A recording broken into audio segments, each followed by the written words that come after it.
नमस्कार दोस्तों, स्वागत है आपका प्रेरणा सूत्र स्टोरी यूट्यूब चैनल पर। कितने भी बुरे दिन आए, डरना मत। कभी कभी लगता है कि सब कुछ खत्म हो गया है, जीवन ने हमें छोड़ दिया है। लेकिन यही से शुरू होती है हमारी असली ताकत। आज हम सुनेंगे गौतम बुद्ध की कहानी, जो हमें सिखाती है कि कैसे अंधेरे में भी उम्मीद की किरण खोजी जा सकती है। वीडियो पूरा देखें और अंत तक रहिए। और हाँ, अगर आपको यह प्रेरणा पसंद आए तो सब्सक्राइब जरूर करें। बहुत समय पहले भारत के एक प्राचीन राज्य में एक राजा और रानी का पुत्र हुआ। उसका नाम था सिद्धार्थ गौतम।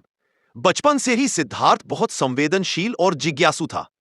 वह महल की हर सुख सुविधा में पलता रहा। उसे स्वादिष्ट भोजन, भव्य बगीचे, सुनहरी गाड़ियां और हर प्रकार का आराम मिला। लेकिन उसके मन में हमेशा एक खालीपन और सवाल रहता था। वह समझ नहीं पाता था कि जीवन का असली अर्थ क्या है। जीवन में सुख बहुत था, लेकिन दुख और पीड़ा का अनुभव नहीं होने के कारण उसका मन असंतुष्ट था। सिद्धार्थ अपने बचपन में ही ध्यान और सोच में मग्न रहने लगे। उसे अक्सर लगता था कि जीवन में कुछ गहरा है जो अभी उसे समझ नहीं आया। एक दिन उसने महल की दीवारों के बाहर कदम रखा और देखा कि लोग दुख और पीड़ा में जी रहे हैं। एक वृद्ध आदमी जो चलने में असमर्थ था, उसकी आंखों में पीड़ा और थकावट साफ झलक रही थी। एक बीमार व्यक्ति बुखार और रोग से जूझ रहा था और उसके आसपास कोई मदद के लिए नहीं था। एक शव को अंतिम यात्रा के लिए ले जाया जा रहा था। यह दृश्य सिद्धार्थ के मन को अंदर तक हिला गया। सिद्धार्थ ने सोचा, अगर दुनिया में इतनी पीड़ा है तो क्या केवल सुख ही जीवन का लक्ष्य है? क्या मैं महल की दीवारों के भीतर रहकर खुश रह सकता हूं जबकि बाहर इतनी पीड़ा है? यह सवाल उसके मन में बार बार गूंजता रहा। वह समझने लगा कि जीवन का असली अर्थ केवल भौतिक सुखों में नहीं है। जीवन का अर्थ दुख और पीड़ा को समझने, उनका सामना करने और उनका हल खोजने में है। इस एहसास ने उसके भीतर एक बदलाव ला दिया। उसने तय किया कि वह महल और आरामदायक जीवन को छोड़कर सत्य और ज्ञान की खोज करेगा। रातों रात उसने अपने मन और आत्मा से बातचीत की। उसे पता था कि यह निर्णय आसान नहीं होगा, लेकिन यह निर्णय उसके जीवन का सबसे बड़ा मोड़ था। सिद्धार्थ ने अपने परिवार, संपत्ति और महल की विलासिता को पीछे छोड़ दिया। वह अकेला जंगल की ओर बढ़ा। जंगल की रातें ठंडी और डरावनी थीं। अकेलापन और अंधेरा हर कदम पर उसके साहस की परीक्षा ले रहे थे। भूख और प्यास उसे कमजोर बनाने की कोशिश कर रहे थे, लेकिन उसने कभी हार नहीं मानी। उसके भीतर की आवाज बार बार कह रही थी, डरना मत, हार मत मानना, यही तुम्हारी असली परीक्षा है। जंगल में अकेले रहने के दौरान सिद्धार्थ ने कई कठिनाइयों का सामना किया। कभी वह थक जाता, कभी भूख और प्यास उसे तोड़ने की कोशिश करती और कभी अंधेरा उसके मन में भय भर देता। लेकिन उसने हर बार अपने मन को मजबूत किया। उसने देखा कि असली ताकत केवल शरीर में नहीं, बल्कि मन में होती है। अगर मन मजबूत होगा तो कोई भी कठिनाई उसे तोड़ नहीं सकती। सिद्धार्थ ने वर्षों तक ध्यान और तपस्या की। उसने अपने शरीर को कठिन परिस्थितियों में रखा, भूख प्यास और शारीरिक दर्द को सहा। उसने अपने मन की कमजोरियों का सामना किया। कभी कभी उसे लगा कि हार मान लेना आसान है, लेकिन हर बार उसने अपने आप से कहा, कितने भी बुरे दिन आए, मैं हार नहीं मानूंगा। मैं जानूंगा कि दुख का हल क्या है। इस दौरान उसने महसूस किया कि जीवन में दुख केवल शारीरिक नहीं, बल्कि मानसिक भी होता है। अगर मन शांत नहीं होगा तो शरीर की पीड़ा कभी समाप्त नहीं होगी। उसने समझा कि बाहरी सुख केवल क्षणिक संतोष देते हैं।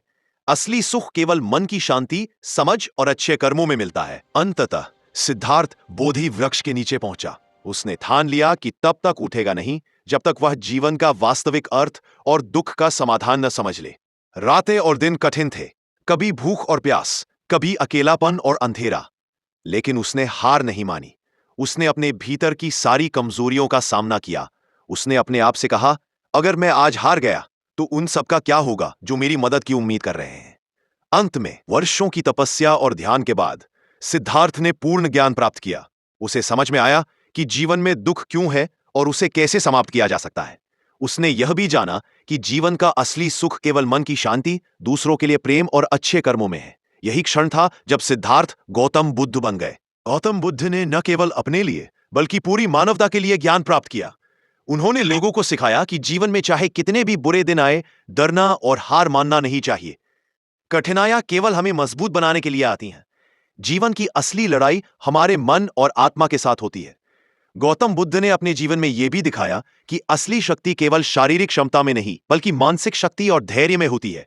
कठिनाइयों का सामना करने के लिए साहस, आत्मविश्वास और अच्छे कर्मों की आवश्यकता होती है। आज भी जब हम जीवन की कठिनाइयों से गुजरते हैं, हमें गौतम बुद्ध की यह सीख याद रखनी चाहिए।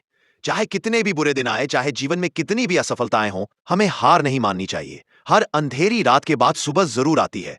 हर कठिनाई हमें मजबूत बनाती है। हर दुख हमें सिखाता है कि जीवन का असली मूल्य केवल सुख में नहीं, बल्कि संघर्ष और आत्म खोज में है। अगर आज आपका दिन खराब है, अगर आपके दिल में डर और उदासी है, तो याद रखिए, ये केवल एक दिन है, आपकी पूरी जिंदगी नहीं। गिरना और दुखी होना आसान है, लेकिन उठना और आगे बढ़ना असली साहस है।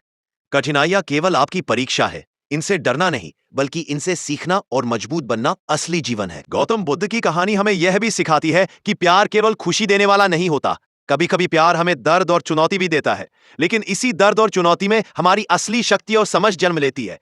जब हम प्यार और करुणा के साथ जीवन जीते हैं, तभी हम सच्ची शांति और संतोष पा सकते हैं।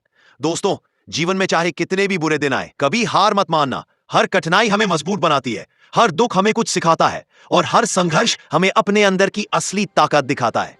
गौतम बुद्ध की तरह हमें भी अपने जीवन में धैर्य, हिम्मत और अच्छे कर्मों का पालन करना चाहिए। तो दोस्तों, अगर आपको यह कहानी पसंद आई हो, तो वीडियो को लाइक, शेयर और सब्सक्राइब करना मत भूलिए। अपने दोस्तों और परिवार के साथ इसे साझा करें, क्योंकि कभी कभी एक प्रेरणादायक कहानी ही किसी की पूरी जिंदगी बदल सकती है।